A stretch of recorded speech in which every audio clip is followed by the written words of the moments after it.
Now, when it comes up to understanding the ego nature, one must understand that a child needs their ego, for it is what helps them run faster, compete with other children in sports, and is innocent in its infancy. But as adults, we must come out of it and overcome. And it is when we overcome our ego nature that we come to the realization that everything that was meant to destroy us was actually for us, not against us. Now, when it comes up to the ego spirit, it is something that every single one of us has and has dealt with our entire life. One common denominator of every decision that you absolutely hate about yourself is the very fact that you couldn't help yourself but to carry out that act, as if you lost all control and couldn't help yourself but to do it. That's because it was not you, rather a particular spirit that attached itself to your ego. And this is the reason why none of us have the right to judge anyone, good or evil, about anything, because who's to say that the spirit that you deal with is any better than that certain individual's?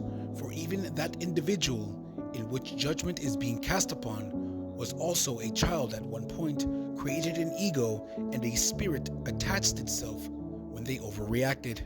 This is another example of an ego spirit in a child. I have $60. You don't even have a PlayStation 3 or 4, Xbox One, or Xbox 360. I'm playing whatever game I want. What? That's weird. All right, you want this money? Talk to him. My dad has a GTR. If an adult has yet to overcome their ego or even be aware of it, this is where you get your pastors trying to compete or debate other pastors on who is more right or better. One of the greatest deceptions of the ego spirit is that they convince church leaders that the enemy is in the people around them, because the ego spirit believes that it is of this world, causing them to judge their fellow man. In the moment when you judge your fellow man, you are judging the image of God the Father. For it is not right to judge your fellow man, rather we understand full well that it is a spirit that the individual is dealing with.